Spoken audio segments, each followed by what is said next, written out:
రాష్ట్ర ప్రయోజనాల కోసం మేము పోరాడతాం. అయితే గౌరవ ముఖ్యమంత్రి గారు బయట మాట్లాడినప్పుడు మీరు ఎన్ని గంటలు మాట్లాడతారో మాట్లాడండి, మీ మైక్ కట్ చేయము, మీరు ఎంతసేపు మాట్లాడినా శాసనసభలో అవకాశం ఇస్తాము అని బయటనేమో చెప్తా ఉన్నారు. కానీ లోపలికి వస్తే మైకు రావడం కోసం అడిగి అడిగి మా గొంతులు మూగబోతున్నటువంటి పరిస్థితి ఉన్నది తప్ప మైక్ ఇచ్చే పరిస్థితి లేదు. సో దయచేసి మీతో కోరేది, గౌరవ ముఖ్యమంత్రి గారు చాలా విషయాలు సత్యదూరమైనటువంటి విషయాలు చెప్పారు, సభ హుందాతనాన్ని తగ్గించే విధంగా మాట్లాడారు. నేను ఆ విషయాలను రెక్టిఫై చేయాలి, సభ రికార్డ్స్ను దాన్ని కరెక్షన్ చేయడం కోసం నేను మాట్లాడే ప్రయత్నం చేస్తూ ఉన్నా. ఇకపోతే అధ్యక్ష, ముఖ్యమంత్రి గారికి కూడా నా సూచన ఏంటంటే, వారు మాట అన్నారు, నాకు ఇంత గొప్ప అవకాశం వచ్చింది చిన్న వయసులో. ఎస్, మీరు వ్యంగ్యం తగ్గించుకోండి, వ్యవహారం మీద దృష్టి పెట్టండి. మీ మాటల్లో వ్యంగ్యం ఎక్కువైంది, వ్యవహారం తక్కువైంది. ఇలా మీరు ఒక ముఖ్యమంత్రిగా ఈ రాష్ట్రాన్ని బాగు చేయడం కోసం చక్కగా మాట్లాడితే తప్పకుండా మేము సహకరించడానికి సిద్ధంగా ఉన్నాం. అయితే అధ్యక్ష, ఈరోజు మన రాష్ట్రానికి ఒక మంచి రోజు, చాలా గొప్ప దినం. ఒక రకంగా చెప్పాలంటే ఈరోజు కేంద్ర ప్రభుత్వం గౌరవ పివి నరసింహారావు గారికి భారతరత్న అవార్డు ఇవ్వడం, ఇది మనందరికీ కూడా గర్వకారణం. అధ్యక్ష, నేను మీ ద్వారా ప్రభుత్వానికి ఒక చిన్న అప్పీల్ ఏంటంటే, ఇదే శాసనసభలో పివి నరసింహారావు గారికి భారతరత్న ఇవ్వాలని మనం ఏకగ్రీవ తీర్మానం చేసి పంపిస్తే, ఈరోజు కేంద్ర ప్రభుత్వం వారికి భారతరత్న ఇచ్చినందుకు ఈ సభలో ఏకగ్రీవ తీర్మానం చేసి మనము కేంద్ర ప్రభుత్వానికి కృతజ్ఞత చెప్పాలి. మన పివి గారి గౌరవాన్ని మనం పెంచుకోవాల్సిన అవసరం ఉంది. ఎందుకంటే మీరు పివి నరసింహారావు గారిని పట్టించుకోకపోయినా పివి ఘాట్ నిర్మించాం, అసెంబ్లీలో పివి చిత్రపటం పెట్టాం, పివి శత జయంతి వేడుకలను ఘనంగా జరిపాం, పివి గారి కూతురికి ఎమ్మెల్సీ ఇచ్చాం, పివి గారికి భారతరత్న ఇవ్వాలని నినదించాం. ఇవాళ అది నిజం కావడం, ఇది యావత్ తెలంగాణ ప్రజలకు గర్వకారణం. మీరు బేషిజాలకు పోకుండా మీ కాంగ్రెస్ పార్టీ నాయకుడు పివి గారికి భారతరత్న వచ్చింది కనుక ఇవాళ పివి గారిని అభినందిస్తూ కేంద్ర ప్రభుత్వానికి ధన్యవాదాలు తెలియజేస్తూ ఈ సభలో బేషిజాలకు పోకుండా ఏకగ్రీవ తీర్మానం చేయాలని మీ ద్వారా సభా నాయకుడిని కోరుతా ఉన్నాను అధ్యక్ష.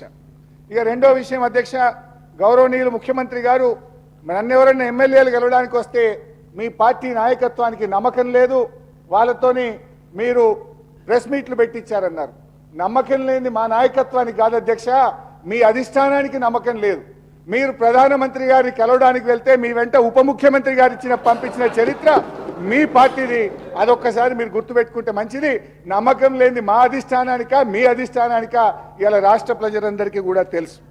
అధ్యక్ష, గౌరవనీయ ముఖ్యమంత్రి గారు ఇవాళ జీతభత్యాల గురించి 1వ తేదీనే జీతభత్యాలు ఇచ్చామని చెప్పారు.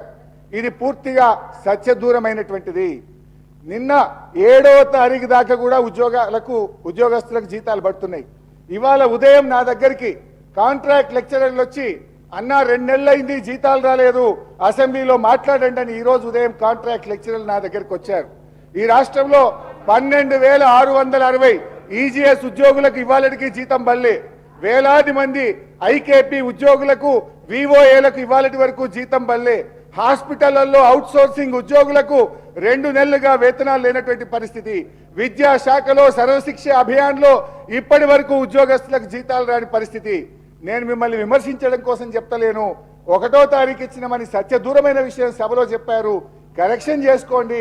మీరు 1వ తారీఖు ఇవ్వలేదు, 6, 7వ తారీఖు దాకా ఇచ్చారు. ఇంకా రానటువంటి వాళ్ళు కూడా చాలా మంది ఉద్యోగస్తులు ఈ రాష్ట్రంలో ఉన్నారు, వాళ్ళకు వెంటనే జీతాలు ఇవ్వండి అని మీ ద్వారా గౌరవ ముఖ్యమంత్రి గారిని కోరుతా ఉన్నా. అధ్యక్ష, పెన్షన్ల గురించి గౌరవ ముఖ్యమంత్రి గారు మాట్లాడారు. నేను ముఖ్యమంత్రి గారిని నేనేదో సవాళ్ళు విసరడమో ఛాలెంజ్లు చేయడమో చేయగలుగుతా, కానీ మీరు కొత్తగా వచ్చినారు, ఇంకా పూర్తిగా పరిపాలన మీద గ్రిప్ రాలేదు, ఇంకా రావాలి, సమయం పడుతుందని మీకు నేను కరెక్షన్ కోసం చెప్పే ప్రయత్నం చేస్తున్నా. జనవరి నెలలో గౌరవ హరీష్ రావు గారు మీ పేరు తీసుకొని ఏదైతే మాట్లాడిందో ఆ విషయాన్ని పేరు తీసుకొనే చెప్పిండ్రు. మీరు ఆర్థిక మంత్రి నా పేరు తీసుకొనే చెప్పింది కనుక చెప్తున్నా. ఎస్, వారు జనవరి నెలలో వృద్ధులకు వితంతువులకు ఆసరా పెన్షన్ ఇవ్వలేదు. ఆ నెల పెన్షన్ వినండి, జనవరి నెల పెన్షన్ ఫిబ్రవరి 1వ తారీఖు 2వ తారీఖు నుంచి స్టార్ట్ చేసిండ్రు. అది ఫిబ్రవరి పెన్షనా జనవరి పెన్షనా? జనవరి నెల మొత్తములో ఆసరా పెన్షన్ ఈ రాష్ట్ర ప్రజలకు అందలేదు. జనవరి నెలలో ఇవ్వాల్సింది ఫిబ్రవరి 1వ తారీఖు నుంచి స్టార్ట్ అయింది. మరి అట్లా అనుకుంటే ఈ ఫిబ్రవరిలో జనవరిది ఫిబ్రవరిది రెండు కలిపి ఇస్తే అది కరెక్ట్ అవుతుంది. కానీ మీరు గొప్పగా ఏం చెప్తున్నారు, 1వ తారీఖే ఆసరా పెన్షన్ ఇచ్చినామని గొప్పగా చెప్పుకునే ప్రయత్నం చేసి పప్పులో కాలేసినరు. అది ఫిబ్రవరి కాదు, జనవరి నెలలో ఎగ్గొట్టిందని ఫిబ్రవరి 1 స్టార్ట్ చేసినారు. I request the CM to stand correction. అధ్యక్ష, ఇకపోతే రైతు బంధు విషయంలో కూడా గౌరవ ముఖ్యమంత్రి గారు మాట్లాడారు. రైతు బంధు విషయంలో వారు కొన్ని సంవత్సరాలది ఉటంకించే ప్రయత్నం చేసినారు. రైతు బంధులో వారు చెప్పిన దాంట్లో కొంతవరకు సత్యం, కొంతనేమో సత్య దూరం. ఏంటి, మేము చిన్న రైతులకు 7,500 కోట్లు రైతు బంధు వేయాల్సి ఉంటే దాదాపు 6,000 కోట్లు మొదటి నెల రోజుల్లోనే ఇచ్చాం. ఏదైనా చివరి 200, 300, 500 కోట్లుంటే ఆలస్యం జరిగి ఉండొచ్చు. కానీ మీ హయాంలో ఇచ్చింది 200, 300 మొదలు ఇవ్వాల్సింది చాలా ఎక్కువ ఉన్నది అనేటువంటి విషయాన్ని మీ ద్వారా గౌరవ ముఖ్యమంత్రి గారి దృష్టికి తెస్తా ఉన్నాం. అధ్యక్ష, మీరు మాట్లాడొద్దంటే కూర్చుంటామక్క, మీరు మాట్లాడొద్దంటే కూర్చుంటామక్క. అధ్యక్ష, ముఖ్యమంత్రి గారు ప్రతిసారి నా మీద ఓ అగ్గిపెట్ట ముచ్చట తీసుకొస్తారు. ఇది ఉద్యమకారులకు తెలుస్తుంది ఆ ఆవేదన, ఆ తపన, మా తన్లాట ఆ రోజు. ఎందుకంటే మీరు ఏనాడు అమరవీరులకు శ్రద్ధాంజలి ఘటించిన వాళ్ళు కాదు, ఏనాడు అమరవీరుల కుటుంబాలను పరామర్శించిన వాళ్ళు కారు, ఏనాడు పాడే మోసిన వాళ్ళు కారు. ఉద్యమకారుల మీద తుపాకులు పట్టుకొని పోయిన మీకు అమరవీరుల గురించో తెలంగాణ పోరాటం గురించో మీకు తెలుస్తుందని నేను అనుకోను. ఏదేమనంటే అరిగిపోయిన గ్రామ్ఫోన్ రికార్డ్ లాగా ఈ అగ్గిపెట్ట ముచ్చేట మాట్లాడు బంద్ చేయండి. అది మా ఉద్యమ స్ఫూర్తి.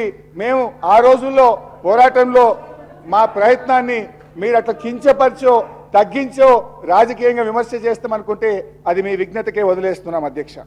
అధ్యక్ష, ఈరోజు ఎస్ఎల్బీసీ టనల్ విషయంలో కోర్స్ ఇరిగేషన్ మీద డిస్కషన్ ఉంటే చాలా డీటెయిల్గా నేను మళ్ళీ వాటన్నిటికి కూడా వివరణ ఇస్తాను. అధ్యక్ష, ఎస్ఎల్బీసీ టనల్ విషయంలో మొన్న ప్రెస్ కాన్ఫరెన్స్లో ఈరోజు అసెంబ్లీలో కూడా గౌరవ ముఖ్యమంత్రి గారి సభను తప్పుదో పట్టించారు. మొన్న ప్రెస్ కాన్ఫరెన్స్లో 1 కిలోమీటర్ తవ్విండ్రు 10 ఏళ్ళల్లో అని చెప్పిండ్రు. ఇవాళ అసెంబ్లీలో 1.5 కిలోమీటర్ మాత్రమే తవ్వారు ఈ 10 ఏళ్లలో అని చెప్పి ఒక తప్పుడు మాటను సభలో చెప్పి రాష్ట్ర ప్రజల్ని మీరు తప్పుదో పట్టిస్తా ఉన్నారు. 11 కిలోమీటర్లు మా హయాంలో ఎస్ఎల్బీసీ టనల్ తవ్వడం జరిగింది. దయచేసి ముఖ్యమంత్రి గారు దీన్ని కరెక్షన్ చేసుకోవాలి. ఇంకోసారి మాట్లాడేటప్పుడు డబుల్ చెక్ చేసుకొని మాట్లాడండి. అది మీ పొజిషన్కు, ఆ కుర్చీకి మీకు తగదు అని చెప్పి గౌరవ ముఖ్యమంత్రి గారికి మనవి చేస్తా ఉన్నాం. అధ్యక్ష, గౌరవ ముఖ్యమంత్రి గారు నాగార్జున సాగర్ డ్యామ్ గురించి కూడా మాట్లాడారు. నేను మీకు ఇచ్చే సూచన, విమర్శ చేయాలంటే నేను చాలా చేయగలుగుతా. కోర్స్ నా వల్ల నా మైక్ కట్ అవుతుంది. నేను మీకు ఇచ్చే సూచన, ఆ రోజు శ్రీశైలం ఆంధ్రప్రదేశ్ ప్రభుత్వ కంట్రోల్లో, నాగార్జున సాగర్ను తెలంగాణ ప్రభుత్వ కంట్రోల్లో ఇచ్చారు. కానీ ఈరోజు ఎన్నికలు జరిగే రోజు, పోలింగ్ రోజు ఆంధ్రప్రదేశ్ దుర్మార్గంగా వచ్చి ఆ రోజు పోలీసులు వచ్చి వాళ్ళు ఆధీనం చేసుకున్నారు. ఎలక్షన్ జరిగేటప్పుడు ఏముంటుంది, మనమందరం ఎలక్షన్ కమిషన్ పరిధిలో ఉంటాం. రాష్ట్ర ముఖ్యమంత్రి ఆపద్ధర్మ ముఖ్యమంత్రిగా ఉంటారు. అయితే నేను మిమ్మల్ని కోరేది ఏంటంటే, ఇవాళటికి 2 నెలలైనా సిఆర్పిఎఫ్ పోలీసుల భద్రతలో ఇలా నాగార్జున సాగర్ ఉన్నది. శ్రీశైలం మాత్రం ఈ రోజు కూడా ఆంధ్రప్రదేశ్ పోలీసుల హయాంలో ఉంది. మీరు వెంటనే నాగార్జున సాగర్ను మన రాష్ట్ర ఆధీనంలోకి తీసుకునే విధంగా మీరు కృషి చేయాలని చెప్పి నేను విజ్ఞప్తి చేస్తా ఉన్నా.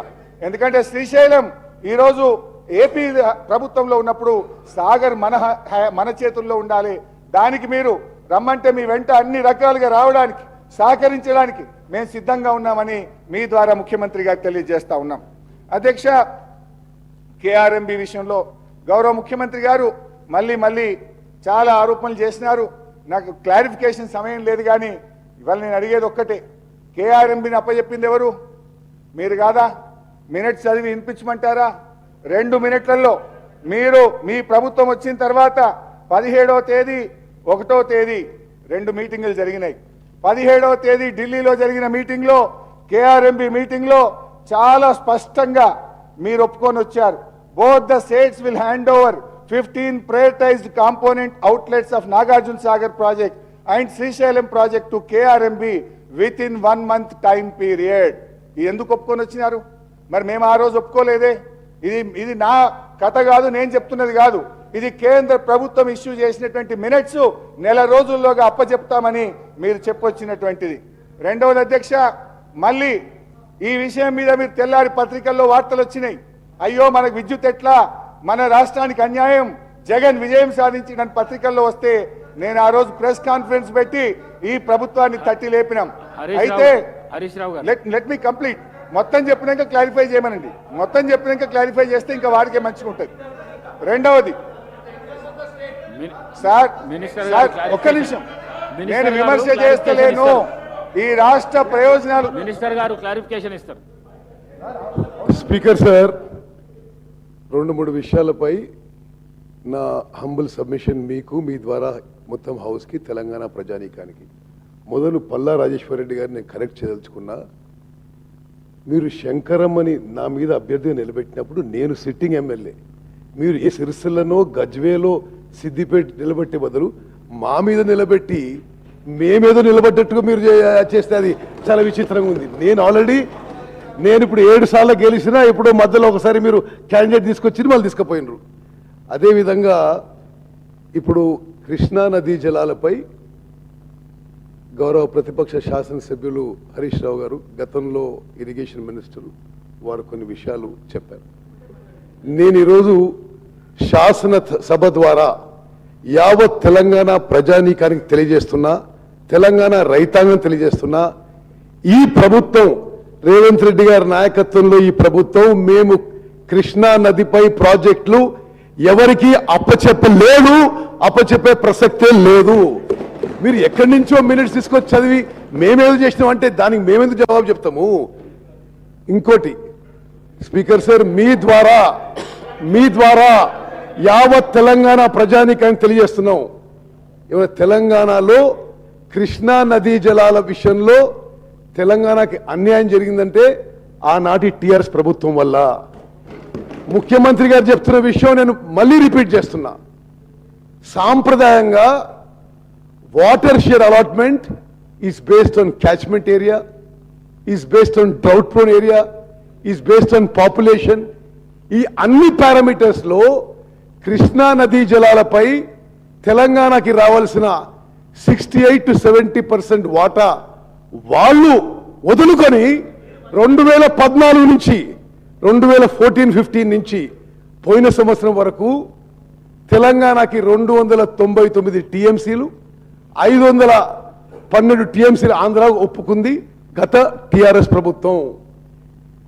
ఈ వాటా ఒప్పుకొని శాశ్వతంగా తెలంగాణకి అన్యాయం జరిగింది మీ ప్రభుత్వంలోనే. ఇప్పుడు ఇది నేను చెప్తున్న విషయం కూడా కాదు.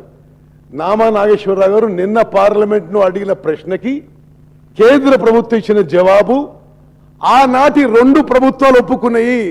This is the biggest damage, serious damage to interest of Telangana farmers. అదేవిధంగా మీరు హరీష్ రావు గారు, మీకు తెలుసు ఎన్ని విధాలుగా కృష్ణా నదీ జలాలపై తెలంగాణకు అన్యాయం మీ 10 ఏళ్లలో జరిగింది. Definitely speaker sir, we should have a separate discussion on Krishna waters in this house. Now let me just summarize. వీరి హయాంలో కేసీఆర్ గారు ముఖ్యమంత్రి ఉండగా తెలంగాణ రాష్ట్రానికి అన్యాయం చేస్తూ ఆంధ్రప్రదేశ్ ప్రభుత్వం రాయలసీమ లిఫ్ట్ ఇరిగేషన్ స్కీమ్ కింద 8 TMC per day 8 TMC per day తీసుకుపోవడానికి వీళ్ళు అనుమతిచ్చిండ్రు. దాని ముందు దాని తర్వాత